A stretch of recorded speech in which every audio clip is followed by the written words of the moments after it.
Hey everybody, welcome one and all to the Disc Only podcast.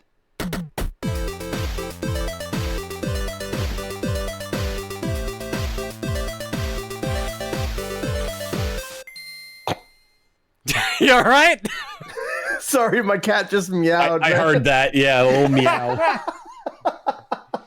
I'm John. I was gonna say I'm a sleepy boy, but I guess not anymore. I'm Tom. Oh my god. Did you just Mongolian throat yodel? Yeah. I'm Steven. Or throat sing, whatever. I'm Jared, and I'm impressed by Tom's ability to do that. How Really? y'all doing, boys? Doing good. I'm doing good. I feel like we just did this. We did. Literally. Yeah, the last one we did was like 2 weeks ago. Yeah. Amazing. But we had MC, so basically it was just off the rails at that point. Oh yeah. Mhm.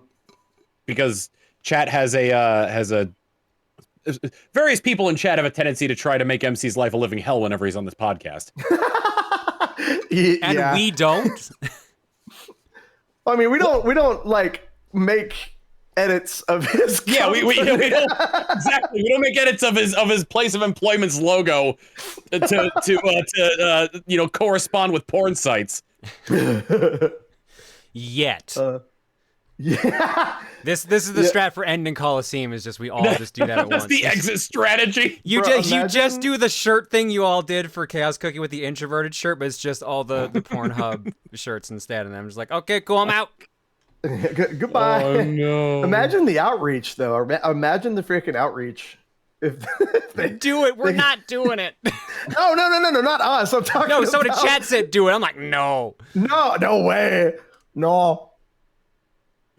Oh, dude, I'm drinking some freaking sparkling I'll do it white if- grape juice right now. Oh, I'll do it if Steven wears the MILF furry shirt. Oh my god. Don't worry, it's a possible MILF furry shirt. Mhm. Steven never wants to. Not think of guaranteed, that just shirt. possible. No, I Never had. again. Did I have? I forget if I had the possible one or the guaranteed one. Throne hub. Love it. Oh no. And I That's see a little bit better because it's not directly associated with the charity. Yeah. Somebody also said porn controllers, and I'm like, no. That's just Can't the do res that one. trans vibrator, really. So No. Oh my god. Finally, we What can a- do a Coliseum where we get to play Res. I have wanted that so much. Not the trans Oh vibrator my to play God. res. Just imagine, because obviously, like, we wouldn't be able to like show anything, but just like playing Res and have somebody behind the couch going, "Ooh!" Do you remember, because this wasn't public, this was private within the Colo planning Discord, that I had mentioned, I was like, why don't we buy 500 trance vibrators and make a chair out of them? Okay, that's what was, that. I knew one of us had brought that up, and I couldn't remember why. We were talking about possibly doing the controller throne. And everyone was like, no. Fine. I guess some people don't want to have any fun. Dude, this is a great start. I told you that I saw one of those in King Video Games, what's your first decree? Oh no, dude. He's got a text message, right? Yes. I swear there this drink says non-alcoholic, but I don't I don't know with how this freaking disco is going. Yo, man, we're only a couple minutes in. We got time. It'll get worse. Heck yeah. Dude. This is what happens That's whenever pretty you up there, though. That is pretty up there. you put two discs only too close together, and it just completely explodes. Two what close together? Disc onlys. Oh yeah. It has only been Oh. about 2 weeks. So. discs. Yeah, I had to say that very succinctly. I'm sorry, disc only. Well, it works either way. This is Dick's Chisps. That would happen a lot. When I played Monster Rancher 2, there would be like you go like exploring in certain areas, and when you get back, the guy you're with like tallies up everything you have. So it's just a lot. In disc chips are the most common item you can get in that game. Mhm. So it's just a line of the guy going, "This is disc chips. This is disc chips. This is disc chips," and saying that over and over again. Eventually, you flub up. So it became Dick's Chisps. It's like the character Rock Hawk in Thousand Year Door. That's a great one. Because out of context, the sentence, I can take Rock Hawk. So Erica, whenever she used to stream, way back when, she had a lot of fun when she got to that boss fight. she had way too much fun freaking. I wish that there was still like footage of her like playing Thousand Year Door. I don't think there is, but she's told me stories and they all sound really funny. I gave him a Macho Man Randy Savage voice when I played that game. I mean, that's like the default. I feel like because that's what he's used to, stereotypical wrestler. So Yeah, I mean, isn't his name in Japanese like Hawk Hogan or something like that? I think probably so. that would explain all the blonde. Yep. I don't know. I did not like that chapter of the game. I played through the game last year, and I was just like the chapter itself was kind of bland. So I'm just like, It is. Yeah. Everyone was like, Rock Hockey's the best part. I'm like, no, dude, that fight sucked. It takes forever to get to him too. Yeah. That's the my problem. 20 fights, and it's just Yeah. fights for the most part to get to him is too much. I'm amazed they didn't try to tweak it at all during the remake. The only reason I enjoy Chapter 3 is because I'm a sucker for tournament arcs. But it's like I can see why like other people would not like that. Yeah, it takes a long time to get through that place, man. A long time. Like there's a lot of really good stuff in that game, but that is one of the slower chapters for me. And if you miss one of the star pieces, if you miss one of the star pieces in Chapter 3, you have to do it all over again in order to get that star piece. That is insane. Wow. I didn't know that. It's in because there's one in Grubba's office, and if you sign up to do it again, then the only way you can get back into Grubba's office is to get to the champion room and then go through the vent again. Oh wow. Dang, that's crazy. All right. Huh. I don't remember this video game. Did you ever play Thousand Year Door? I think I there's other played ways to Thousand get Year in. Door.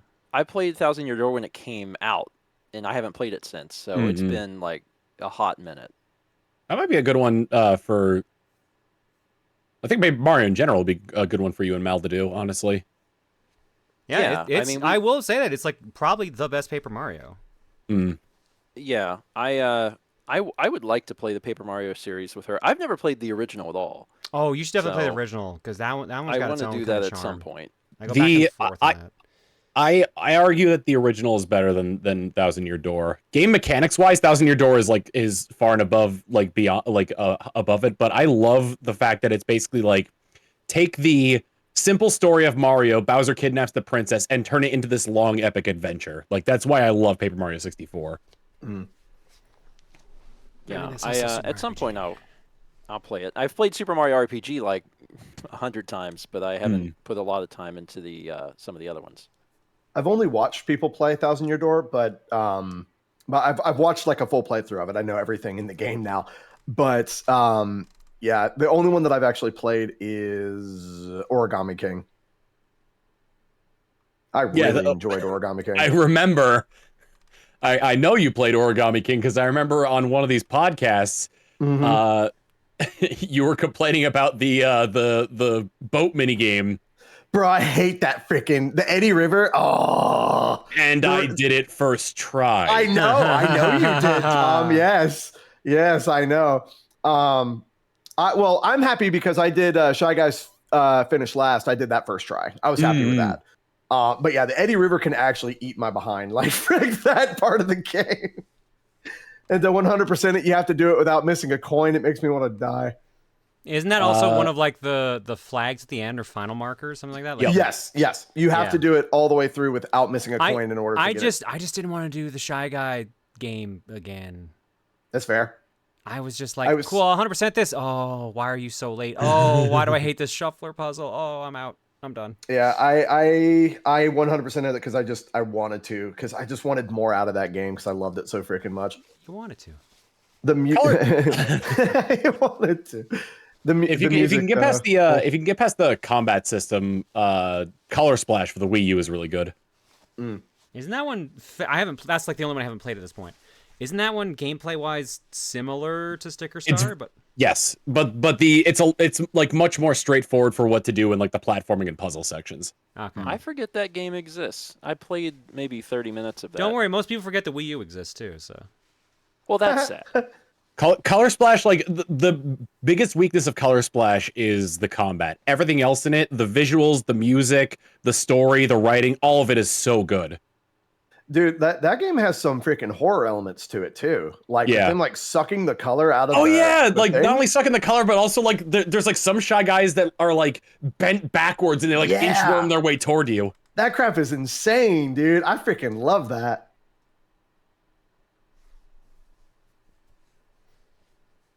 Trying to think of like what remaining Wii U games haven't been ported, like major first-party titles, and I guess Color Splash. Star Fox Zero. Star Fox Zero.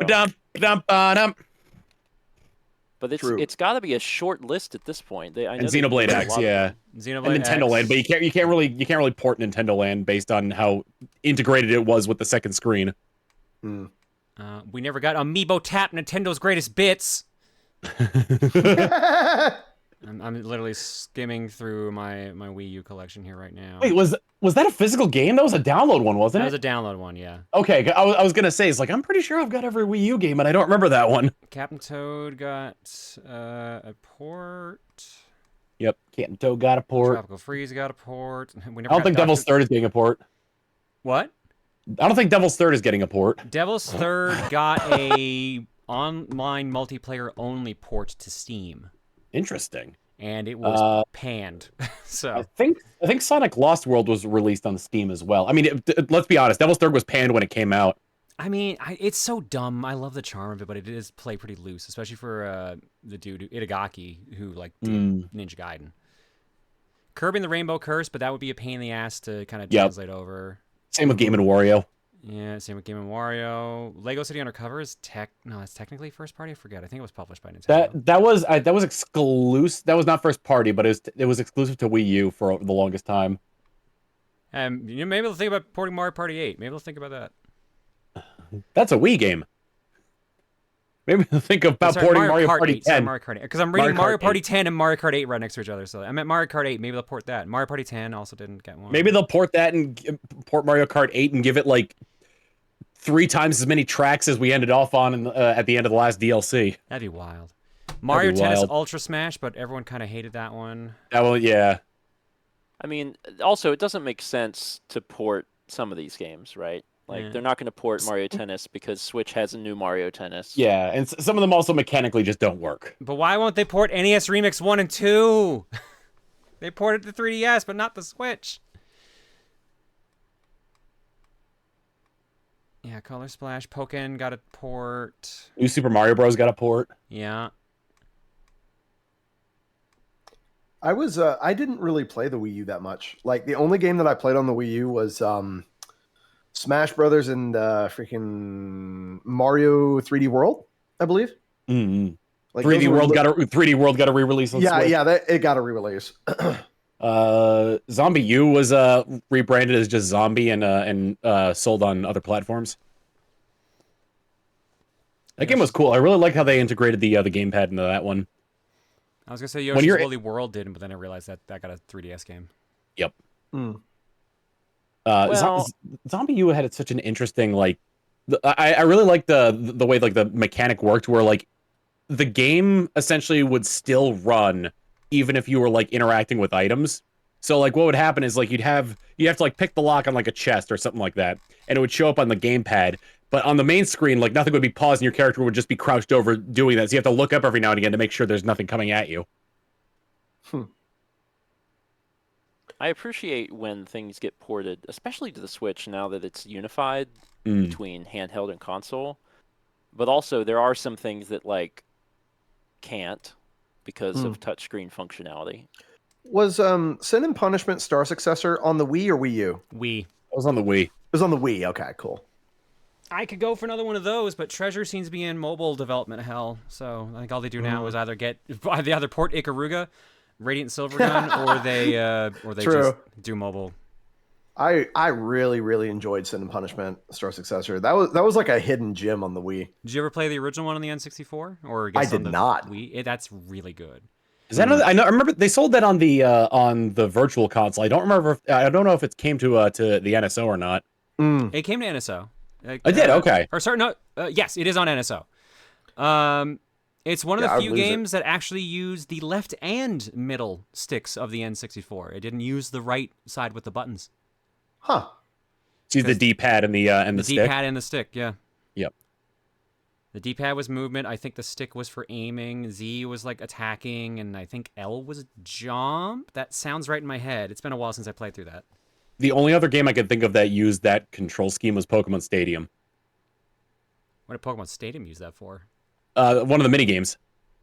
It was the Ekans mini game because you used the D-pad to aim and you used the control stick to launch the Ekans. God, I haven't played that game in literal decades. Holy frick. Pokemon Stadium? Yeah. Like on NSO. Oh, is it? Yeah, okay. both of them are, I think. Speaking of yeah, they are both on there. No Game Boy Pokemon games though, so no transferring in your own Pokemon.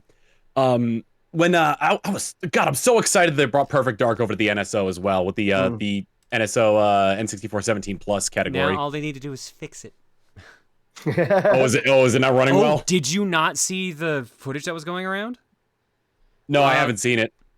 The biggest one that I saw, there's a bunch of glitches apparently, but the biggest one was, you know how Perfect Dark had like a stun mechanic in it where like your vision got blurry? Yeah, I did see that footage. Yeah, so it has like 5 different levels of blurriness, and then like if you're like getting hit or stunned enough, like it gets blurry and blurry until it hits the max.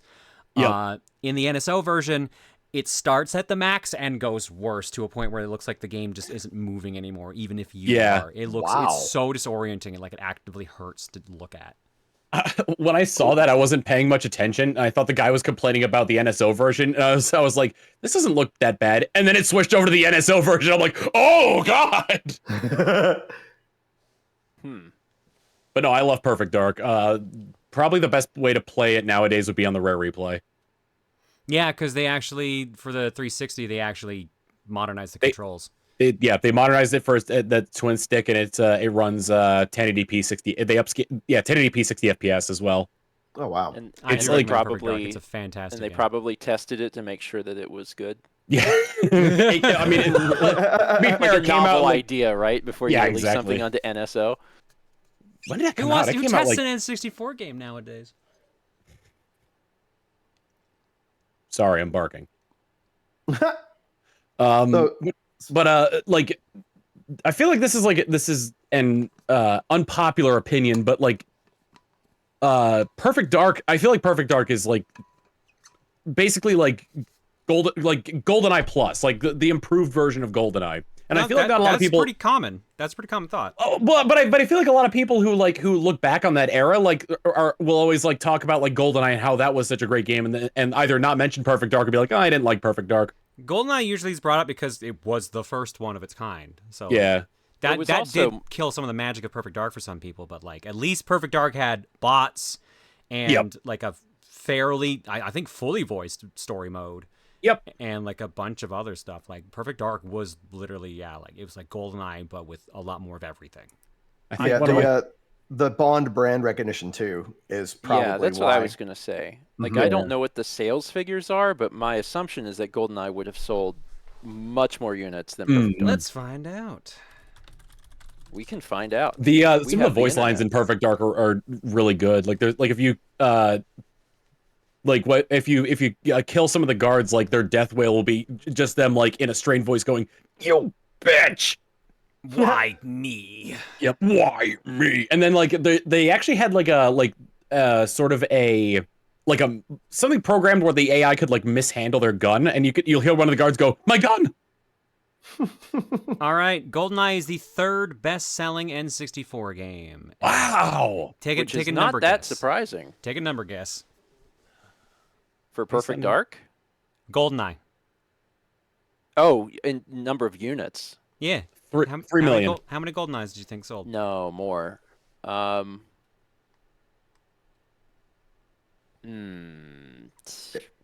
least 7. 007, Jared?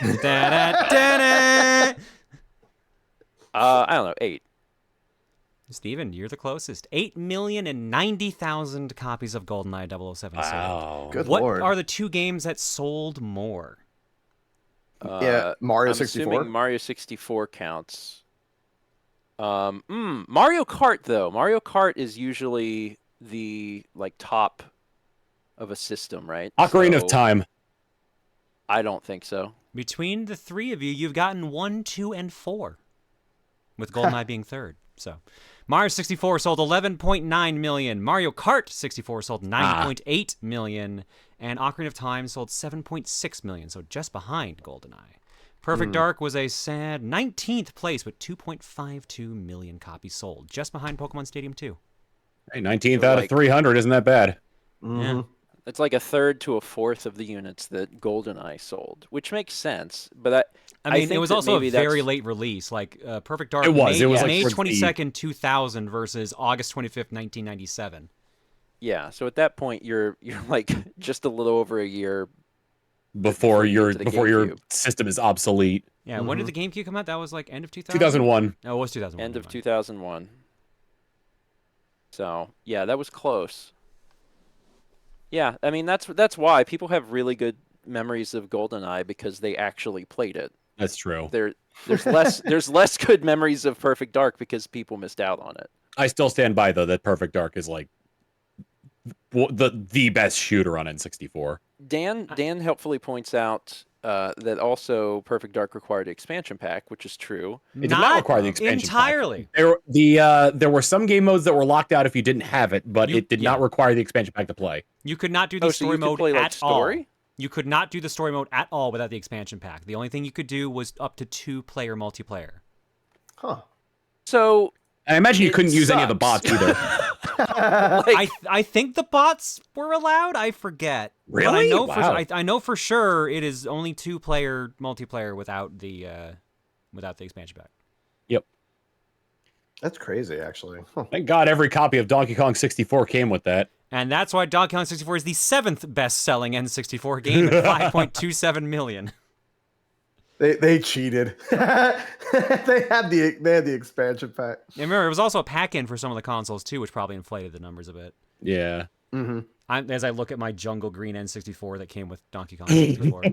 you know, a really great question is how many of the top games in N64 were developed by Rare? That's true. You want to take a guess? 'Cause I'm looking at the top 10 It's got to right be now. a lot. GoldenEye, Donkey Kong 64. I'd probably put Banjo-Kazooie up there too.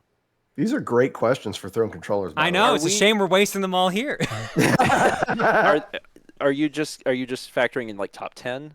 Yeah, just the top 10. Only the top 10 I don't games. know that Banjo-Kazooie cracks top 10. I'm not sure. I'd have to think more about the library. I'm sorry. I'm gonna veer us off course for a second. I looked over at our Discord and I forgot that in order to position MC right on the screen for last time, you renamed him to XXXMCXXVegito.geocities.gov. No, he did that. I just put one X in front of his name and he added the rest. I think that's MC's actual legal name. That is, yes. MC's just, short for that. All right, back on track here. So, Tom, you guessed 3 rare games in the top 10? Yes. Jared. Wait, say that again? How many rare developed games are in the top 10 sales of the N64? Oh God, in top 10? You don't have to name them, just give me a Also, number. Also, my computer is in the room with Wii and Wii U, not with N64. I would say either 2 or 3. Honestly, I don't know. Steven, what are you going with? GoldenEye. We already have 2 of them on there, so 2 is the bare minimum. GoldenEye's rare. That's right. Wait, we have 2 of them on there? Yeah, Donkey Kong 64 was developed by Rare. Oh yeah, because that's 7. Okay. I don't know that Banjo-Kazooie is in the top 10. I think it deserves to be, but I don't think it is. I do wonder if Diddy Kong Racing is. So I'm gonna say 3 games. You are all incorrect, and Steven is the most impressive incorrect and correct because, yes, Diddy Kong Racing is up there. That's number 8. But Banjo-Kazooie is number 10. Oh, so it was did make 4. it to 10. It made top 10 by 20,000. Wow. Ooh, that's close. What was Can you what was guess directly what under was it? number 11?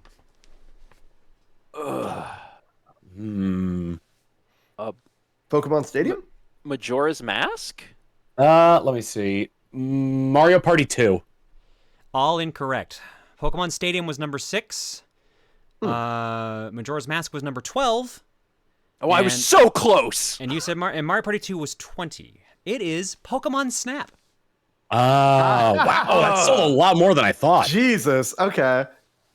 Oh, I got so close though. I guessed 12 when I needed 11. You Man, got close on a bunch of these because you're the only one who thought of Diddy Kong Racing.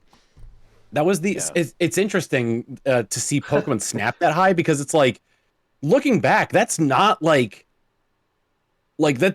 It seems more like a tech demo than anything really. And But it's Pokemon. But it was Well- exactly. It was the first 3D Pokemon game. Yeah.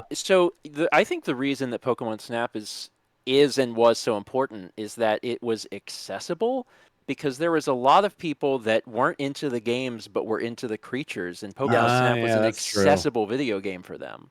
Yeah. Welcome Like- back. That is how I feel about Pokemon in general. Is like I love the designs, I love the creatures, but the gameplay loop, it holds me for like the game, and then I kind of fall off. You know? I mean, it's just a JRPG. Yeah. So if you don't like JRPGs, you're not gonna like Pokemon. Exactly. But the designs of the creatures is just so freaking good. I mean, like the way I play them, more I like between the nicknames I give them and like sort of the stories that they develop, it kind of like gives a little bit more personality to it than just being like, well, here comes another Pokemon game. Go through the motions. Done. Next one. Mm-hmm. It might be a bit more fun to do it on stream where you have the community input and everything like that. Yes. But usually, I mean, y'all know me, I don't stream games very often, so it's like not something that I would experience that way. But I do have fun with them whenever they come out. Like I play through the main story, and I enjoy it. You know, I basically get a Vaporeon, then I sweep everything because it's like level 90. It's So- also, crazy because of the Vaporeon. Yeah. was Snap the first deviation from JRPG Pokemon game? I mean, unless you're counting like, because I'm pretty sure there were some other like spin-offs before then that were like more or less shovelware. if you want to get technical, no, because Japan got Pokemon Stadium 1, which is not That's right. which is not our Pokemon Stadium before that. Because our Pokemon Stadium 1 is their 2 and our 2 is their 3. Yep. But yeah, in North America, Snap was first by a month. What about like pinball and like the Those like came much TCG later. game? Oh. Hello. What was it?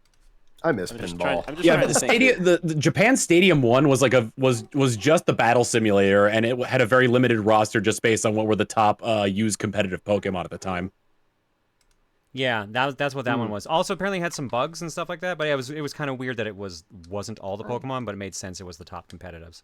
Right. Yeah, I was just trying to think of other reasons why Snap would be interesting and sell as well as it did. Oh, don't forget they also did an entire marketing campaign with Blockbuster. Yes. Oh, yeah. that would also do it. My roommate at my last house wanted to grab really wanted to like find one of those printing machines, and he found one in Corpus Christi for $800, but we never made the trip out there. That is something that Roland has been trying to acquire for Player's Choice for like infinite number of years. How cool would it be to have a functional one again? That would be amazing. Yeah, bring your copy in, print out some stickers, and then be like, "Hey, this is neat."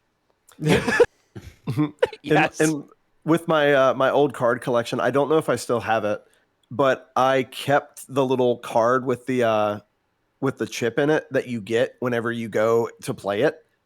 Because I did play it at the Blockbuster, and I kept that card. I don't have no idea where the stickers went, but I had that card in my bag for so many years. I don't know if I still have it though. Nowadays, I play Yu-Gi-Oh. I got rid of a lot. I gave a lot of my my Pokemon card collection away, because I was basically trying to clean up my office and get a bunch of stuff out of the house that I don't use anymore.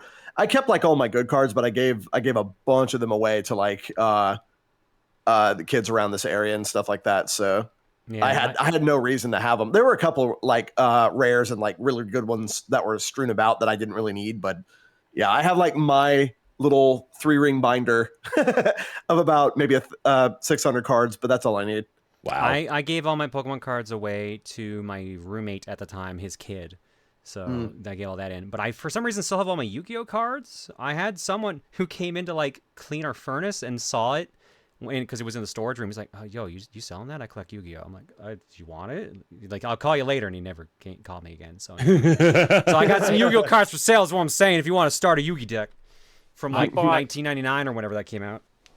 I bought the Pokemon TCG starter set the day it came out because I knew I was waiting for the release, and I bought it. It was the fire and the fighting decks with the Machamp, right? Yeah. Yeah, and I had that entire deck that I had was misprinted.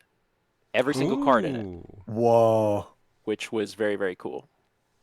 I bet those would, though, if those were in good condition nowadays, that would be like a frick ton. The misprints are worth a decent amount, I'm pretty sure, yeah. I sold my entire card collection to Emil like many, many years ago. And like I don't want it back. It's fine. I don't need it. But I'm glad that it can still be appreciated because like I don't think I ever opened the Machamp. So like the Machamp is still sealed. Oh wow. And it's a misprint. So that entire starter set is misprinted. I remember whenever I was playing Magic, I ended up giving a bunch of the cards that I didn't really need. Well, I gave actually most of my cards away to a friend of mine who was really into it. And then he came to me the other day and he was like, "Yo, dude, I sold those cards and made $1,000." I'm like, "Oh, okay. You didn't need to tell me that, fricker, okay?" I just wanted to tell you I got rich off you. Fuck you. Yeah, basically. Like, yeah, my friends in high school were not the best. Modern Yu-Gi-Oh is so like absurdly like every other TCG is probably the same, but it's absurdly power crept in a way that no other TCG is, because in Yu-Gi-Oh, because of how the structure of the game works, where it doesn't require a resource like Magic's lands or Pokemon's energy cards, you can just like there are like combinations where you could basically like draw your entire deck or like get like an entire board in the field. So like most duels, unless you're running a lot of floodgates, most duels don't get past the third turn. Yeah, I played Magic the Gathering the other day and I spent an hour and a half being mana fricked. Like I don't really play too many card games anymore, but whenever my buddy Jacob came down, he was like, "Yo, we're doing a draft." I'm like, "All right, bet." Because every now and then, like, I don't really need to keep the cards or anything, but he was just like, "Yo, I'll buy a pack, we can draft, and I'll just keep the cards." And I'm like, "All right, let's freaking do it." So we had a pretty good time doing that. We also did one at MomoCon, and that was super fun. But like draft is like the way what? I was gonna say that's kind of my relationship with Magic at this point. Like I don't collect the cards, but I do like to play it occasionally. Yeah. And for a few years there, I would go to like pre-release events, and I didn't want the cards. So like I would either like play and then give or sell the cards away at the end, just because it was fun to do it as like an entertainment thing. Yeah, I would say that's a good question in chat. Like modern Yu-Gi-Oh or MTG, I would have to go with MTG just because of the fact that I'm more comfortable with it. I'd have to go with Yu-Gi-Oh for the same reason. That's fair. Yeah, I've never played Pokemon like the card game ever, other than the actual game itself for the Game Boy. I've never actually played like cards. You know, I only collected them. There's a world champion qualifier for Yu-Gi-Oh happening in Austin, like on like one of the last weekends of July, and I'm not gonna play, but I'm gonna go. I'm gonna bring my decks that I built because I have fun playing with them, and I'm gonna go get my ass kicked in casuals. One of my friends is actually a professional judge for the Pokemon trading card game. He actually gets to travel around the world and go to events to be a judge for like the games. It's freaking wild, the stories he tells me. Go ahead. Did any of you ever watch that animated show about the Pokemon TCG? No. There's an animated show for that? Yeah, it was like a short like 4-episode thing, but like one of my favorite bits from it is like, because of how long Pokemon's been around, there's like a part where like the dad is driving the kids to the tournament, and he turns on the radio and he turns on like a Path to the Peak was what it was called. He turns on like the radio and it plays the opening from the second season of Pokemon, the Orange Islands one, and he starts singing along and his kids are like cringing, and then it like zooms out of the car to like 5 hours later and they're all singing the song. That's awesome. Yeah, like I kind of feel like it's something like, so I guess for Yu-Gi-Oh, the qualifier for you would be like me going to Evo. You know, like I would love to like get into pools, but I would never get out of pools. Yeah. I would just get freaking stomped, but I think it'd be a really fun experience. I play super casually because I've got a love for the anime, and one of my decks is built around the Yu-Gi-Oh, more or less built around the Yu-Gi-Oh anime. There's a character who, unfortunately, their Japanese voice actor passed away very recently, but there's a character in Yu-Gi-Oh GX who's kind of like I guess he's kind of like the Kaiba of that of that show, called his name is Chaz Princeton or Manjome Jun in the Japanese one. And he has had more deck changes than anybody else, but like all the different like decks that he's played have synergy in the actual TCG. He plays like these giant dragons that have the effect of like discarding cards to get rid of monsters on the field. He plays these super transforming robots that fusion summon into basically like Megazords, more or less. And then he's got these gremlins that are clad in Speedos that exist to get in the way. So I play that deck. I'm just looking at chat and seeing people write "Chaz it up," but then putting in the Chaz putting in the Chaz emote. Love that. You know, Chaz was a judge for Magic. Actually, yeah. I don't think that he traveled the world, but I think he was a slightly higher level judge, and that was fun whenever I was getting into it, because if I had a rules question, I could just text him and be like, how's this work? I had a buddy of mine who was a Pokemon gym leader at his local bookstore. So people would come to get the badges or whatever, and they would have to beat him in order to get the stuff. It was a cool little thing that they had going on. I don't know if it was like official or anything like that, but it was really cool. It's just like it seems like a neat little promotion to like get people in the library. Yeah. No, it was cool though. He took that crap really seriously, dude. He would send people home. All right, so how about this then? If you were the leader of a Pokemon gym, what type would you use? Well, I mean, I would say water, but at the same time, like even most of my freaking favorite Pokemon types is not water anymore. It's more psychic, which is funny. Like almost all of my favorite Pokemon are psychic or dragon type now. Or fire. I have like one water type that I like. or baby type. Or baby type. Everyone's favorite. Mm-hmm. What gym leader type would you be, Steven? I mean, my favorite Pokemon type was always grass. But I don't know. I don't know that I want to run a gym. I don't want to make Pokemon a job. Like I don't want. Yeah, I don't. Let's say it was your job. You have creative freedom and infinite budget as long as it's going towards the gym. I would do? I would run a very fun gym where I would have several people on rotation. So when people came in thinking, this is the grass gym, I brought my Charizard, you don't know who you're going to face that day because we keep rotating them out. So you are the first gym from the Gen 5 games. Oh, is that they already did that?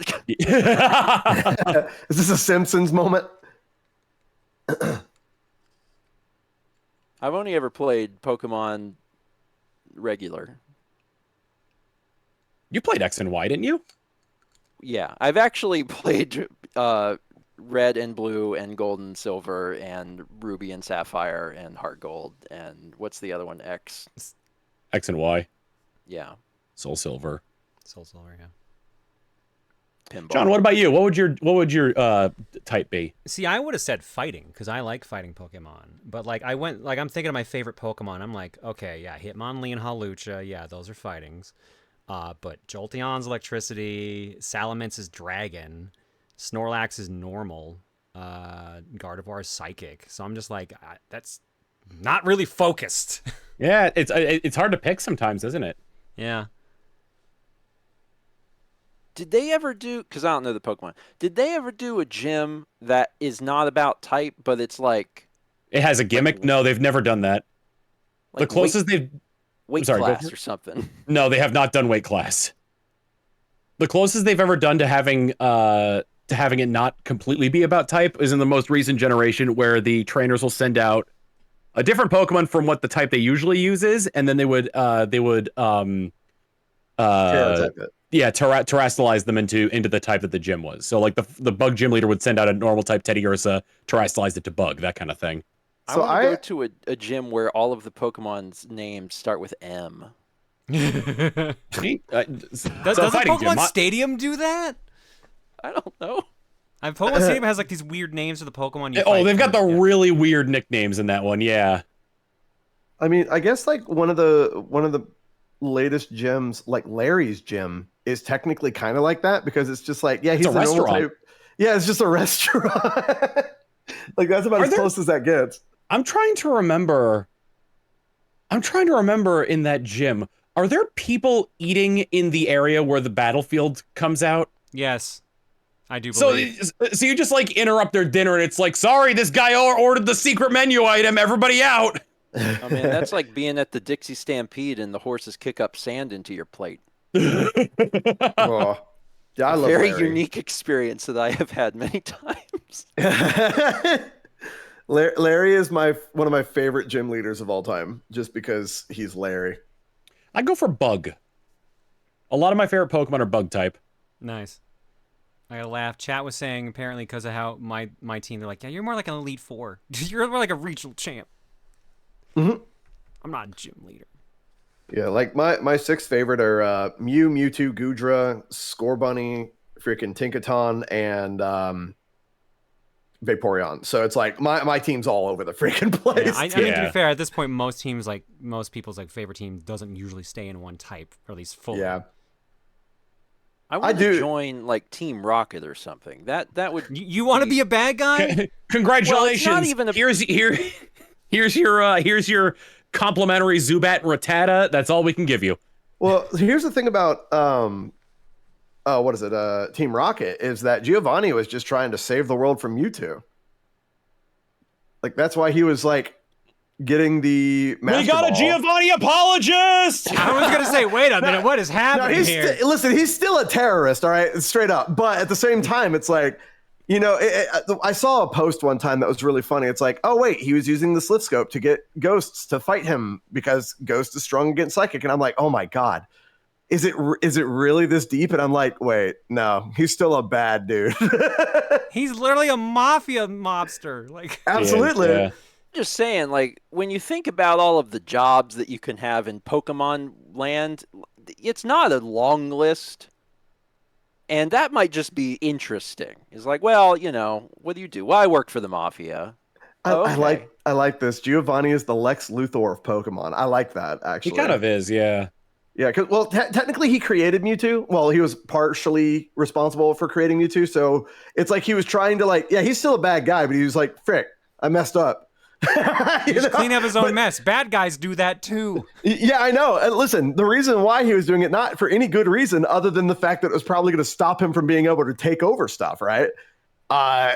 Because Mewtwo was just so freaking powerful. But yeah, no, he fricked up bad. Absolutely. But no, I really a 10-year-old caught him in a Pokeball. Yep. I like the idea of like the one person who's living in the Pokemon world where like that, like, he works an office job, like the Pokemon aren't there. He just goes from the building to like his home, doesn't interact with any of the Pokemon, is just living like probably the most mundane life of anybody in the Pokemon world. I don't think I can show that on stream, but thank you. Uh-oh. Is it on Twitter? I just retweeted it. I don't think I can show that on stream. Oh boy. Sounds like Larry. Yeah. Can I describe it? By all means. Well, I gotta see where it's at. I'm gonna show this other one meanwhile. Hold up. Is it not safe for work? It's implied. I love the motion blur on that. Proton, I mean, that's a back massager. God bless you, Steven. God bless you. If you it is a personal massager where the head of it is Quagsire. That is freaking funny. I like that. Only $20. Yep. It's a good deal. If you don't get the joke, good. So I was just informed. I was informed that Giovanni enslaved Mewtwo. He did not help create him. He enslaved him. My bad. Okay. Those are pretty different. Yeah, So just a I didn't know smidge. that. Yeah, no, I didn't know that. Once again, I am running off of a freaking like 8-year-old Reddit post that I read once. All right. I don't really know too much of the behind the scenes. Okay. But I found that interesting. I like the newer games where it's like, hey, I'm just trying to be champion. I'm good without trying to like, stop world-ending events technically. Even though there was a world-ending event in Sword and Shield technically. I mean, but here's the thing: the world-ending event wasn't happening for another like hundreds of years. Yeah, and the main antagonist was like, "We gotta take care of this now. It's only hundreds of years away." Yeah, Rose was a little bit of an overachiever. I like, so looking back on in hindsight, I like the change they did where it's like, you come out of like a gym battle, there's like a cutscene, you're like talking to a few people, and then there's like an attack of like a Dynamax Pokemon, and like, you're thinking as the player like, oh, I gotta go get this, and but because you're a kid in that game. Yeah. And Leon comes up and is like, no, you guys just keep going with your gym challenge. I'll take care of this. I love that. That's super refreshing. Yeah, I loved that moment. Whenever Leon's like, no, I got this. And I'm like, yes, this makes freaking perfect sense. Because like, why is a kid taking care of all this crap? Like when the 10-year-old took down Team Rocket, I'm like, all right. But like, no, that was so awesome. I was really happy with that. Everyone's favorite, like, every 10-year-old's experience of breaking into a major corporation that's been taken over by terrorists and beating the head guy. Yeah, basically. Because of the video game. I know, but we can still talk about it. But like, no, like I was just like, that's freaking cool. You are on your journey to go and become like the champion, right? Yeah. Like that is the whole thing. And there are things that are happening around you. And I'm like, that is really cool. I like that. And then like you do get involved in the end. Yes. Like you do get involved, but at the same time, it's like it was really cool to see things happening around you, not necessarily directly to you. Someone in chat said Hop is the worst rival. I disagree. I think he's a good rival because like I think he's got a deep and complex story about how he's trying to be like his brother and is consistently getting stopped by the player character, and then he realizes that he doesn't want to be like his brother, and he wants to like Hop, man. Yeah, Hop's a good boy. Hop is really good. Yeah. I don't like How. I don't like How. How I don't like. Hop is great. Like the past Pokemon games have like the past two have had some really fun characters. Like I am so happy that I finally got my freaking evolution battle with Penny. That made me so freaking happy because like I've always been an evolution guy, right? And Penny's theme freaking bopping while you're fighting, dude. Oh my God. Everything about that was like peak Pokemon moment for me was the Penny fight. Straight up. But I wish she got more character development, but I love Nemona. Oh yeah, Nemona's basically Goku. Like legitimately Nemona is Goku, and I love that dynamic. Well, her whole story is that like she reached the pinnacle of like she was the best trainer in like the entire academy and had nowhere to go, and then you come along and beat her in like sort of like the baby version of the battle with just like the two starter Pokemon. Yeah, and then she gets like the glint in her eye being like, someone who can like stand up to me, like this is great. You were the one. Yeah, no, exactly. Now I do want to say one of my I wouldn't say disappointment, but like one of the coolest things that could have happened with Scarlet and Violet during the Penny fight, if there was a new evolution. Yeah, and that's how you found out about it. That would have been really cool. The coolest freaking thing. Give me a bug type. Give me Bibion. Like Bibion. anything, man. That right there would have been so freaking sick. Little Eevee evolution that's a bee. I love that. Yeah, BV. What if they just messed with everyone and they just made a normal type evolution? Bumbleon. The Bumbleon. Dude, I've seen so many cool freaking ideas for evolutions, like every single different type, and they're all awesome. I feel like at this point, because like of the longevity of Pokemon, they kind of need to pace themselves. No, I agree with that. Yeah. But I just thought, like, because of the fact that it was the evolution trainer, she has all 6. The final one would have been a different, like a brand new evolution. I know it would have been spoiled like day 1 or whatever the frick. Yeah.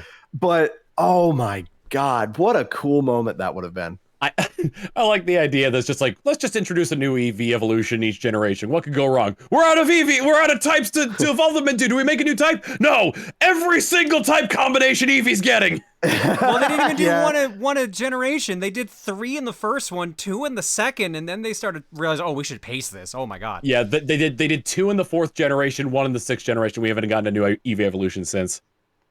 It was hard to capture the evolutions in Gen 1. That was the very trade last, for them.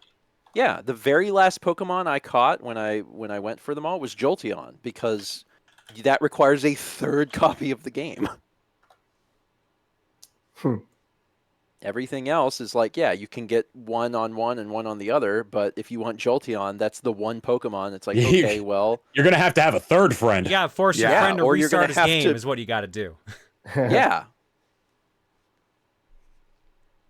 Everybody's like, Jared, there are 9 evolutions. I know, you can only fight 6 Pokemon in a battle at the same time. That's what I meant. Also, I want more. I don't care. No, I know she didn't have them all. Sorry, I'm trying to like, there's chat's on their game today. But yeah, no, I know they didn't have them all, but I'm saying at the end of the fight, after you fought 5 of the 6, the 6th one could have been a new one and it would have been freaking hype. That is what I'm trying to say. It's somebody screaming at me. It's like that Eevee meme not of count as an evolution? Fair. Yeah, we could get a normal type evolution that's just Eevee, but the size and like proportions of one of the evolutions. I mean, kind of like Meowth to Persian, right? More or less, yeah. Yeah. Freaking Alolan, I think it's Alolan Persian with the round Garfield. The Garfield one, yeah. God, that is one of the most weird design choices, but I love it. I like the one they introduced in Gen 8 with like the barbarian one, Berserker. Oh, Berserker's great. Yeah. Dude. That was a freaking awesome idea. Berserker for a while was a meta strat for doing the Terra raids in Scarlet and Violet because of his ability, which boosted the steel type moves of yours and all the other Pokemon in your party. You would just run for Berserkers, and the boost would stack. Oh my God, really? Yeah. Holy frick, I didn't know that. The Eevee evolution would just be Eevee. Yeah. Eevee. Oh, man. Eevee. Isn't that just what they did with Dunsparce? Like the Dunsparce? The Dunsparce, yeah. Dude, the Dunsparce is one of the funniest things. I want the secret 5 segment one that's named Darude. You know, the Dunsparce. Oh my God, yes. I don't think that's what Darude did. Does it know Sandstorm, or you have to It can learn Sandstorm. Okay. Well, that's perfect. Wow! Wow! That's really good. Hey Tom, do you want to you know what? Let's audience? describe this one. Let's describe this one. From Jasper the Crab, we got Bizzard the Wizard is in a trance. And it's Bizzard with I'm just gonna say it as it is. He's got a goonin face. And he's holding the trans-res vibrator in one of his hands, and the cord is going somewhere. It's going behind him. We'll leave it at that. Yeah, somewhere behind him. Somewhere. The gooning face. Oh my God. I think that's the first time that word has been said on this podcast.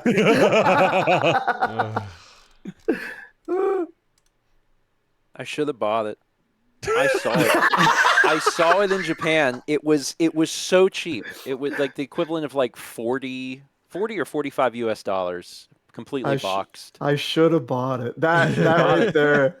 That is a quote. I thought you had that. it. I thought you genuinely had it because we had talked about it before. No, I didn't have it, and it's one of those things like there's a part of me is like, do I really want this? Steven walks by the storefront and it's in the window and it calls to him. Yeah, I saw it. It was, I think it was my last day or second to last day in Japan. I saw it and I was like, and then I said no, and I wish I would have bought it. You'll Fine. Life finds a way. You would have had a very interesting answer as to whether or not the trip was for business or pleasure. Yeah. Meanwhile, mine is sealed. So. You have a sealed one? Yeah. So you're safe. Yeah. Yeah, I ain't gotta worry about shit. This one was used, so I. Oh my god! But at $40, it's gonna be used. It's incredible. John still has the original condom on it. It's fine. Dude, there's nothing funnier than the noise gate just completely like taking John out of the call. Y'all will hear it perfectly fine on the podcast, but for us, God, I love noise gate. Noise gate makes me It's so frustrating because I feel like I'm not even heard half the time I'm talking on Discord. Well, it's really funny because like when I played D&D with Brett, there would be like certain times where like he would try to like be like some kind of like he would try to do like voice acting for like some kind of like creature that we're fighting against, and the noise gate would cut him off, and none of us would hear what it was. And in another game that we were in, like one of the players was playing like a new character from like, you know, because they played a previous character in a previous campaign. Their character ran into their familiar from their previous character, and they were apparently like screaming like the fact that they were reunited with this their familiar, and we heard none of it because of the noise gate. It'll get you. It'll take it away from you. It'll take away the joy. Oh, Discord. Oh, Discord. Why did you take away all the joy now? But I need you today. Oh, Discord. That was the D&D Cause Skype sucks. Yeah, that was the D&D campaign where I played a skeleton chef. You have played some very interesting D&D characters over the years, Tom. Yep. He's there was Ribeye the skeleton chef. There was Ribeye. Cajun Pete, the very Forrest Gump-like Fearball fisherman. Who else? Oh, there was my my PTSD. Was it a kobold in the in the Coliseum D&D game? Does anyone remember that? I think so. I've had a few like other ideas for characters. There's Mordog, who is a barbarian druid who turns into a bear because what is a bear but more dog? Incredible. There's Grandma, a retired adventurer who wants to spend the end of her life doing what she loved, which was adventuring. So she like goes out and is 100% planning on dying while adventuring. Who is the other? Oh, Hivehead! Hivehead is one of my favorite concepts I came up with. He's they rather, because it's uncertain what their gender is, because they're a swarm keeper ranger with a beehive on their head, and they're allergic to bees, so they don't want to disturb the hive. You have to tread carefully. Yes. The reason their name is Hivehead is because they can't say their name, because whenever they try, honey spews out of the hole. And when they try to write it down, he leans down to look at the paper and honey spews from the mouth and gets on the paper and ruins the typing. So one of your characters talking the third person. I think that might have been Mordog. So is that Nicolas Cage? Yes, it is Nicolas Cage. Okay.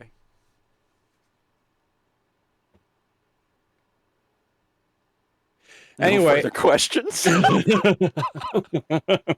I think I retire. I think that was it. That was the last thing I needed to know. There you go.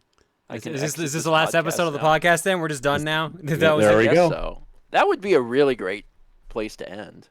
I was looking at a map of cryptids, like each state and like what cryptid they're known for, and I can't remember which state it was, but there's one state whose cryptid is just called Champ. I saw that map. I actually kind of let's see, Champ cryptid. What is Champ? Champ folklore. Champ is a lake monster. Oh, it's New York. It's either New York or Vermont. Champ is the name of a lake monster said to live in Lake Champlain. Champlain. Shared by New York, Vermont, and Quebec. Let me see. 300 reported sightings of Champ. Similar entities: Loch Ness Monster, Ogopogo, and Altamahaha.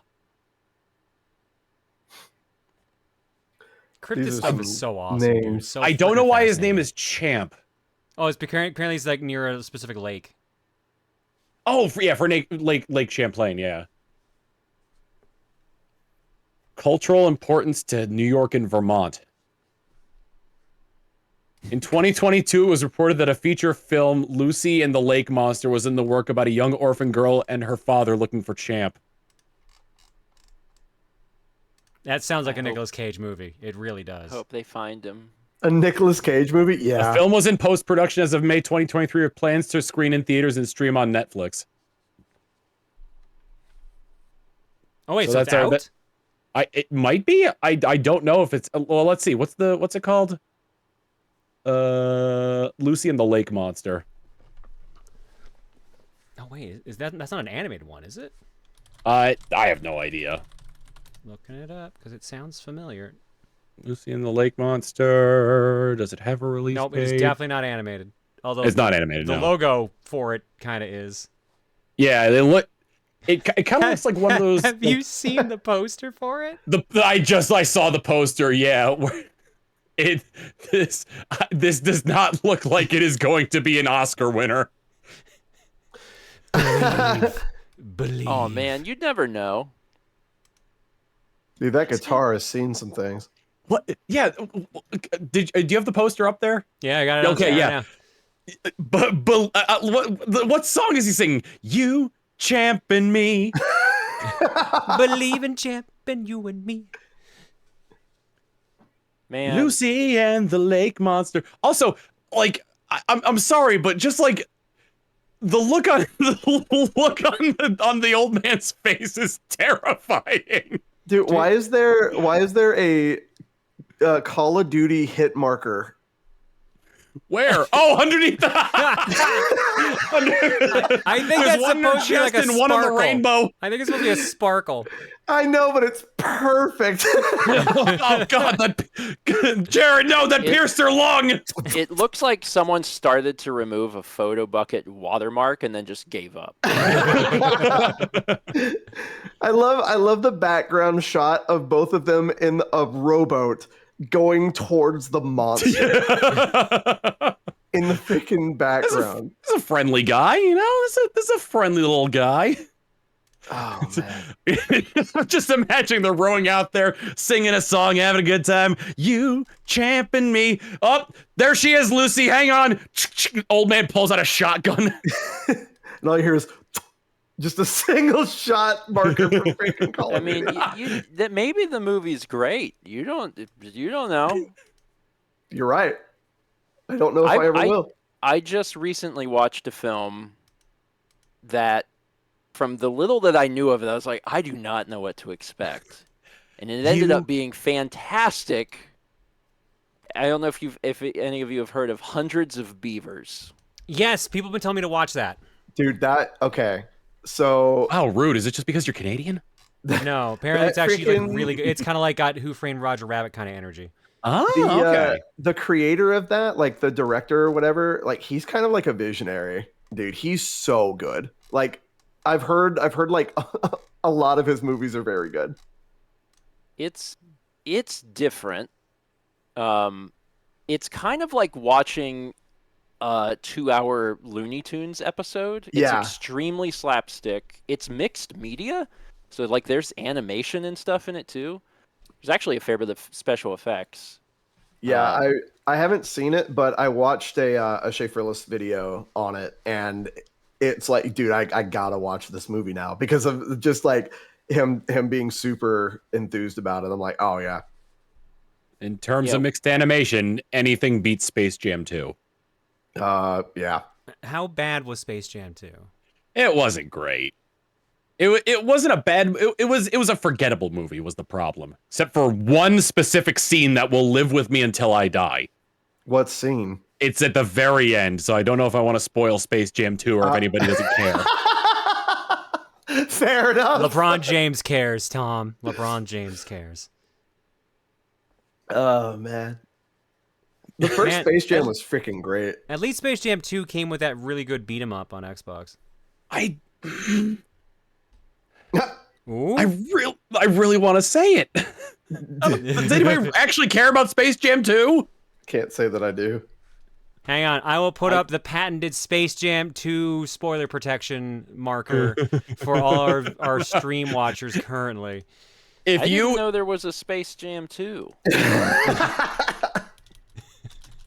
I saw Space Jam 1 in theaters. Space Ham. Okay, yeah, Space Ham.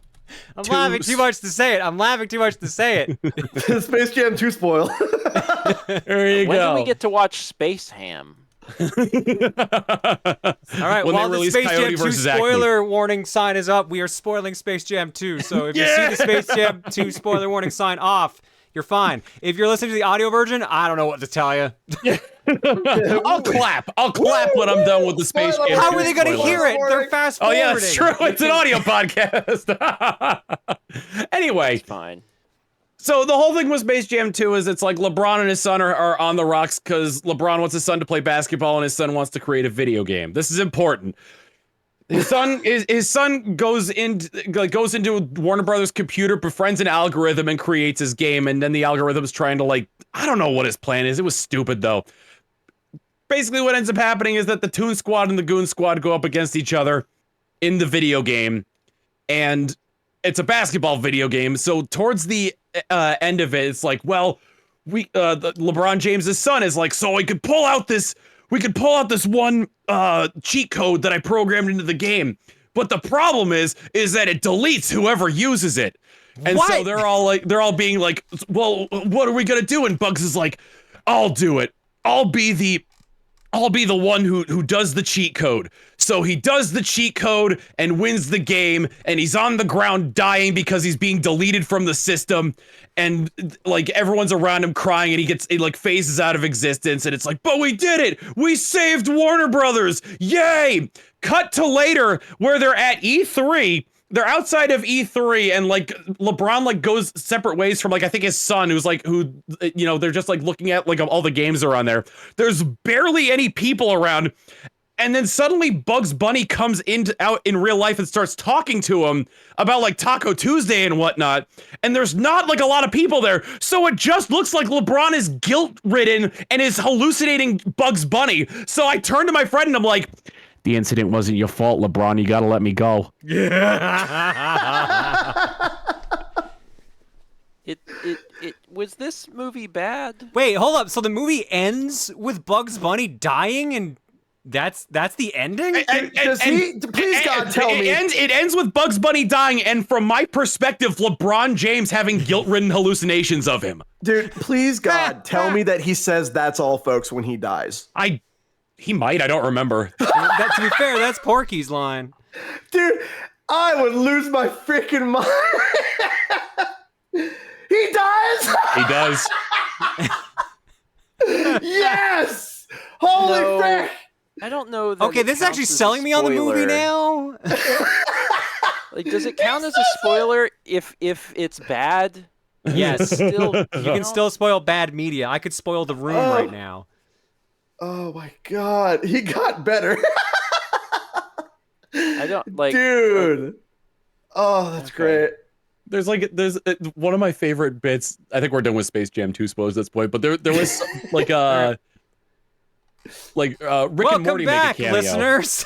I'm sure you found the exact moment to click on. Well, there's just one more thing I gotta say about Space Jam 2. This isn't spoilers. There's a Rick and Morty cameo. Put it back. There's a Rick and Morty. Beep boop, beep boop, beep boop, beep boop. There's a Rick and Morty cameo in Space Jam 2 where they're like experimenting on Taz. And then there's a Rick and Morty episode later on where Rick comes in with 2 body bags and he goes, "Morty, I just killed the versions of us that were in Space Jam 2." Oh my god, that's great. Oh, frick. No, and it's like, wow. Morty's like, wow, really? He's like, yeah, no, it was easy. They were begging for it. They welcomed death. That's what it was.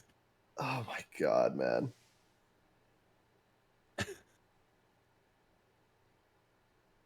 Dude, I don't think I've watched a movie since John Wick 4. Oh man, I watched John Wick 2, 3, and 4 a couple weeks ago in like a marathon. Dude, I can't remember what the last movie I watched is. I'm going to see. Oh, I need to check the dates on that. I think I'm going to go see Deadpool and Wolverine when it comes out. Yeah, that'll be a good one. That'll be cool. I haven't seen the first 2 Deadpool movies, but I hopefully know enough. Yeah, I don't watch a lot of movies. Fair. Watch at least the first watch one. them. At least watch the first one. Wait a minute. I think I have seen Deadpool 1? Wow. That is a superhero movie? Yes. It is. Kinda? I think I've seen that. I think I saw it on a plane. Anyway, that's my story. I love the story of them getting like Brad Pitt involved with the project. Oh right. Or what was the name of it? What was the name of Brad Pitt's character? Invisible Man or something like that? Something along those lines. Is like, he's mute and he can't be seen. Well, where does Brad Pitt come in? Okay, so towards the end, he's parachuting down and he hits an electric cable, and for like 3 frames, you see Brad Pitt. And then he's gone. And so it says in the credits he was Brad Pitt. Well, he's also there. Like, they did that shot with Brad Pitt. Yep. Dude, there's so much like meta comedy throughout all of those movies, man. They're so freaking fun. I still remember the stupid 4 or 5 moments, like the what is it? I did see the bit that from Colossus gives him. I did see the bit from Deadpool 2 where Deadpool's cleaning up the multiverse. Yeah, I'm so excited to see what they do with this. Like, I really, really am, because like, man, after all the stuff with Marvel, like all the craziness with Marvel, with like the multiverse stuff and everything like that, how are they going to play that? You know.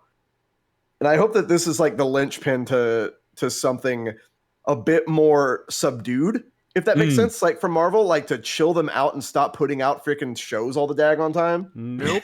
You know what? You know what is causing that? Apparently, most of the last few things bombing.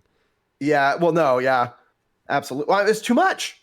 Like, whenever it was like a movie every 6 months or so, it was okay, or however many things they put out. But then whenever you have to watch like 18 TV shows in order to keep up with everything, nobody has that. Nobody has that time. That's that's kind of my problem with what's that D&D show? Critical Role. Because because like it feels like impossible to catch up on unless you have like hours upon hours upon hours of free time, because there's so many episodes and the sessions are so long, and I'd love to keep up with it, but I can't. At least Vox Machina got an animated show, which is really good. Yeah, like I watched every single Marvel movie in a not in the same day, but in a marathon with Erica. Like we went, like every night we would watch a movie together. Every other night we watched every single movie up to Endgame, right before Endgame came out, so that she was like all completely caught up. Because I loved the Marvel Cinematic Universe, and everything. Like, Endgame was such a freaking awesome experience. Infinity War was too. Both of them. Like, it was just so great. But once I watched Falcon and Winter Soldier, that was okay. WandaVision was pretty cool. Loki was freaking phenomenal. Yeah. I like Alligator Loki. That's why it was the only one of the series that got a sequel or second season. Yeah, which apparently, is it out? It's been out for like a year. Yeah, see, I didn't even know. I legit did not even know that was out. Yeah, I need to go think watch it. So I know that apparently they're like supposedly redoing their plan for the next Avengers movie, or like maybe the one after, because they were setting up the character that's revealed in Loki. Kang. Yeah, Yeah. Kang. They were Kang the Conqueror. They were going for like him being like the big bad of the next Avengers movie, and now I think they're rewriting it to be Galactus. Well, Because they have to with the stuff that happened or whatever. But like, yeah, I don't think we'll ever get that magic again with Marvel, right? Kang's actor got convicted. Oh, I didn't know about that. Yeah. Oh, good, problem solved. Bro, I would kill for a Doctor Doom, right? I would kill for Doctor Doom too. They have never been able to put out anything good with Fantastic Four. Well, I think that's because both times it was, or all 3 times it was Fox. Yeah. Yeah. Like I think that Doctor Doom would be a phenomenal villain. Like to be like one of the big bads, if that makes sense. Dr. Doom toots where he pleases. But yeah, like and it's the craziest thing to me, like how just straight up freaking awesome they made Thanos, right?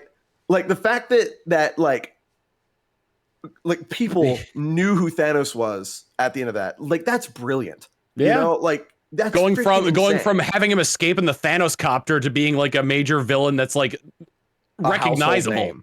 Yeah, a household recognizable villain name. Nah, like I'm absolutely floored by what they did up until Endgame. And after that, like Spider-Man No Way Home, that was freaking awesome. And that was kind of the end of it for me. You know, I'm sorry to go on like a tangent with this, but I you just needed to watch the Immortals or Elementals or whatever the frick that was called. No, I did not watch the Eternals. I want to watch. Was it Shang-Chi? That one looked really cool. But that was good. Shang-Chi was phenomenal because of the freaking choreography. Like the fight scenes in that were great. You know what I love about DC is that every single time they screw something up with trying to get a movie franchise, they have to start over, so you don't have to catch up on 20 years of lore. Basically, yeah. Shang-Chi. I think Shang-Chi was the last Marvel thing that I watched, other than like I watched Hawkeye just because of the fact that Kingpin was in it for a minute, and I was just like, oh. You know, like I kind of got let down a little bit by that because I love Kingpin so much. Freaking Vincent D'Onofrio in Daredevil. Oh God, so freaking good. I feel like DC has the. Oh, sorry, go ahead. Oh, so here's what came out since Avengers Endgame. But if you want to do your point first, I'll save the list. I was gonna say I feel like DC has the opposite problem of Marvel, where like their animated stuff and their shows are really good, but their movies are terrible. Yeah. Like I loved Under the Red Hood. That was a great freaking Batman movie. That was animated. That was animated. They cannot do DC live action right. They do animation great. Wasn't Aquaman 1 and Wonder Woman 1 pretty highly praised? Like I remember enjoying Wonder Woman 1. Wonder Woman 1 was pretty good. But that's like 2 good movies in a sea of pre-Snyder cut Justice Leagues. I mean, they also were weird because they were like, what did they do? Like, they did Superman versus Batman, and then Justice League, and then they started doing everyone's separate movies, which was also kind of weird. Yeah. I have a soft spot for Batman v Superman just because of the fact that like my dad loves that movie. But like I know it's not a great movie, but I like it just because my dad likes it. Like he pops off during the freaking fight scenes with Batman. Like it's so wonderful to watch. I think I just like the fact that my dad likes it more than the movie itself. You like the experience of watching the movie with your dad as opposed to liking the movie. Exactly, yeah. Now, I will say that Snyder Cut's Justice League, other than it being way too freaking long, is really good. Like, I will say that was a pretty fun experience for me, but it did not need to be 4 hours long. Oh my God. I like I mean, for me, nothing is ever going to beat the Bruce Timm like DC animated universe stuff. Yeah. Batman the animated series, Superman the animated series, Justice League Unlimited, a little bit of Static Shock in there. Oh, I love Static Shock. Batman Beyond. Yeah, man, those were good shows. That one really memeable image that people spread around where it's the bad guy from Batman Beyond saying, "Do you have any idea how little that narrows it down?" Yeah. Dude, the episode where freaking the Joker returned. Oh my god, That was a movie. Oh, that was a movie. Yeah. That's right. Frick, man, that whole thing was so good. I need to go watch some classic. Steven, who's your freaking favorite cartoons. DC superhero? Magic America. Oh, Shazam. Okay. I'm going to type Magic America superhero into Google and see what comes out. America. Sorry, I get really, really freaking like passionate about that whole Magic thing. Johnson. Oh my god. America Chavez was the first thing that came up. The superhero Miss America, and it's a Marvel hero. Snicker. Take the shot, champ. I was talking about the old man having the sniper rifle, not Champ. That's why he's a champ, though, because he's a champ with a sniper rifle. Oh The my freaking god! the hit marker, bro. It's a draw. Oh, that's why. Gotcha. It's a drawing of the cryptid champ holding a sniper rifle and aiming at the little girl on the Lucy and the Lake Monster poster with the hit marker on her chest. Take the shot, champ. I mean, it's amazing. That was captured like with a high-speed camera, like at the moment the bullet hit. Oh my god. Because she's not reacting to it yet. Like it was the exact moment. Yo, thanks for posting the 8-bit snipes, y'all. I freaking appreciate it. Be such a great way to end I saw that jump. I had to resize it. It's resized. Here we go. Oh no. Somebody redrew Champ's body on the Lucy and the Lake Monster poster with Kermit the Frog's body. Did anyone else see does this in their heads, or just me from Cactasia? He does look like a sock puppet on that. Oh, it's Steven's VTuber. It's Poggy. Poggers. Oh, good. Poggy. Poggy is the lake monster. I always knew that Poggy was a cryptid. I think Poggy has been in a box behind me since we moved. Did you at least Hope put air he's holes in alive. there for them, or? No, he's dead. Oh. Oh. That's He's not definitely Poggers. I love it if you come on the breakfast stream at one point with the Poggy puppet like on your hand, but it's just flopped over on the side of the couch. Yeah, that's not great. Hey, it's fine. Quag Champ. He's fucking ripped. Was finishing this up when I heard the phrase Swamp Dwelling Champ and thought that's just Quag Champ. Quag Champ, for those who don't know, is the fusion between Quagsire and Machamp that I used in my Pokemon Infinite Fusion run, and it is the sprite for Quag Champ is so good. I'll send it to you.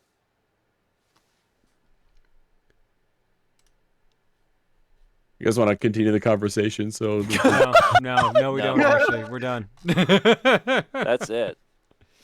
Even Dan was like, "Should we wrap up now?" Like, it's perfect timing. It's just there he is. Oh my god. What in the hell is that sprite? That looks like an arm of tornadoes. That's what that looks like. Or a tornado of arms, rather. It's Machamp and Quagsire, dude. Quag Champ. That sprite was done by Crubio on for Pokemon Infinite Fusion. Oh, and I got permission from the artist who did the Quagicate sprite to make emotes of that. So I'm gonna make Twitch emotes of Quagicate at some point, aka no. Radicus. Radicus. Oh man. I love like the incredibly detailed muscles and the Quagsire head. He's just a happy little guy. He's happy to be here. I'm not good at drawing faces. I'm good at everything else. Somebody got anatomy like practice down, but Yep. It's like that no one head artist. practice. It's like that one artist that draws like the giant, super beefy, muscular like dudes with like extremely tiny heads. Makes me laugh every time I see them. All right, shall we wrap up, folks? Let's do it. believe we shall. All right, our talking points for this episode of Disc Only. Or cursed. Exit strategy. Take on Rockhawk. Wasted questions. Reluctant Pokemon gym leader. Used for $40. That's all, folks. And super shows. Should have bought it. Dan is a freaking genius for the subject of used for under $40. Does the person who's still making the Jeopardy categories, he's still do them? Still, like, Green Day Rock is still doing them. Yes. Used for $40 is like, God, if I saw that on Jeopardy, I would die. Oh my God, Tom, what you got going on? This month of July is Shiny Month, where at least once per day, including immediately after this stream, I am going to be attempting to find that damn shiny Quagsire in Pokemon Stadium. We are at 2,000 attempts right now, and the goal is to get the 3,500 by the end, should I not find it. Is it Pokemon if Stadium? I do find it... Game. What? You said Pokemon Stadium. Coliseum! Should I find it, we'll probably start shiny hunting in a different game, but I created a channel on my Discord so people can show off their shiny Pokemon conquerings over the course of the month, because July is Shiny Month. In terms of other things, there is going to be a gap in Shiny Month because I'm going to be traveling in the middle of this month for a wedding, not mine. Congratulations. But other than that, gonna be working on some back-end things to make my channel a little bit more cohesive and less of a, like, honestly, like, if you knew what I was going through on the back end, you would see the garbage fire, and I'm trying to, like, fix that and make everything look pretty. Aside from that, pretty average stuff. I do a lot of multiplayer stuff on Sundays. I've been getting people together for collaborations more often. Still working through Fire Emblem Path of Radiance, because that's been... Oh boy, the chapter I'm on, I want to show everything off, and it's incredibly luck-based, and at the very end of the chapter. Aside from that, I can't think of much else that is going on right now, so I will pass it over to the one that comes after Tom, Steven. That's me. Every Tuesday and Thursday, 9 a.m. Eastern Mountain, I do breakfast stream. I've also been doing Metroid games on Wednesday afternoons. Hey. I just finished Super Metroid for the first time, and that game was great. What a good Hell game. yeah, it is. Hell yeah. I have Let's get you doing a randomizer next. I've been speaking so highly of it to Mao. I'm like, this game's really good. Like, I played 1 and 2, but, like, this one's really good. Yep. I'm in the middle of doing Fusion right now, so I'll be doing more Fusion tomorrow. The other thing I wanted to point out is that we launched a new merch store a few months ago, and we asked everyone, like, what is something that you want to see? And overwhelmingly, people were like, we want to see the Seattle Mudcrab stuff back, and we want to see the Kep stuff back. So today, it's back. So you can go to stevenshop.com and get a Mudcrabs jersey for the first time in, like, almost 4 years. I'm checking it now. I did see the clip of you playing Super Metroid where you're like, can I just destroy this? And the look on your face after you destroyed the glass tube. Oh my God, I can! It's such a good game, and there's very rarely been a game where I've walked away from it and I've been like, oh wow, that was extremely good. Like, that is a genre-defining game. I just want to say, my God, just how happy I am that me gaslighting you resulted in merch. We've had to explain the joke a little bit because it's now been a few years removed, and people are like, "What? Where did that come from?" And that was in Breath of the Wild, wasn't it? It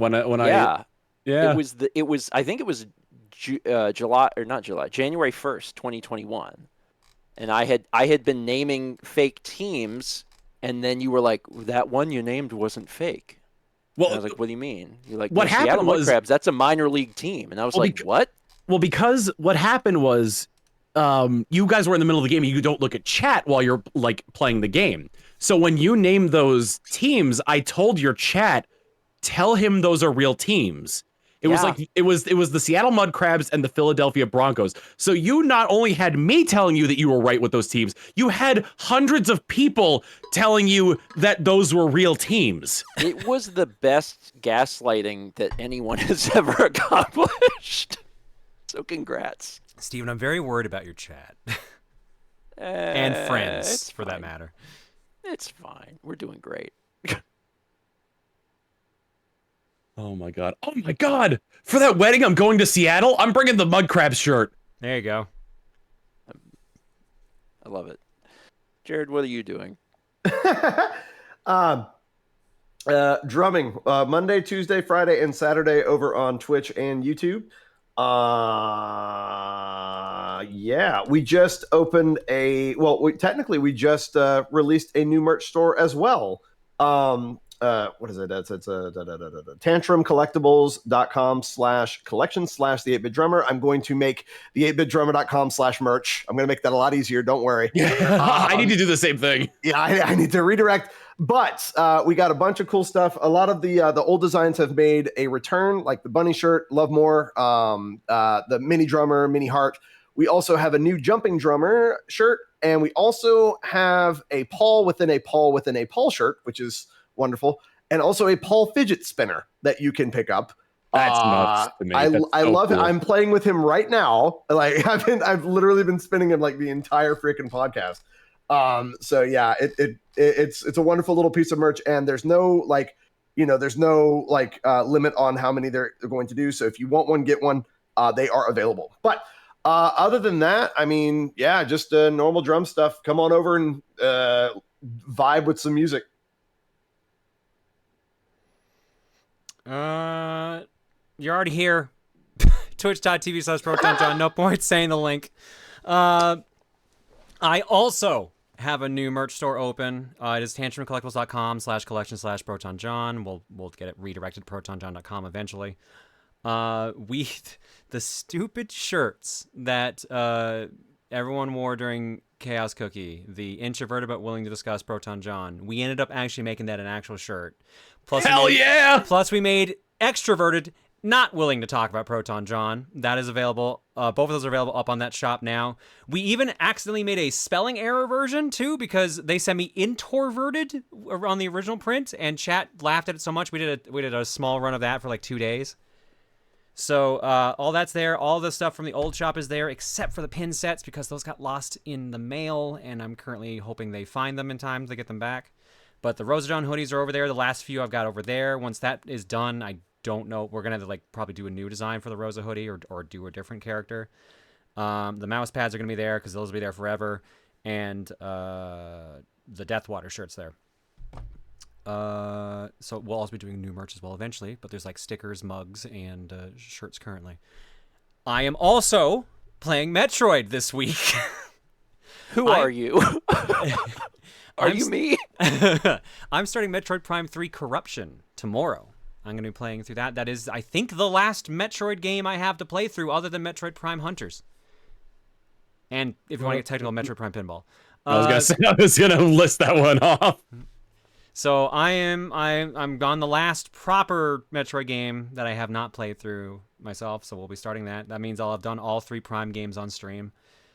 We'll be starting that on Wednesdays, and that'll continue next Monday. And then last night, I didn't expect to stream, but I did. And I was just like, you know what I wanted to play? I played Dead Rising. So I just started playing Dead Rising last night, and now people want me to finish it. So I guess we're doing Dead Rising next week as well, too. Otherwise, cookies on Saturday. We did all the Chaos Cookie bonus streams finally. They're all done. We did 3 of them. We went through 30 games. That was a lot. And so now it's just regular cookie on the weekends. Otherwise, I don't think the schedule's changing too much this month. I think it's pretty standard because I don't have any trips left for the year that I'm aware of, unless something crops up last minute.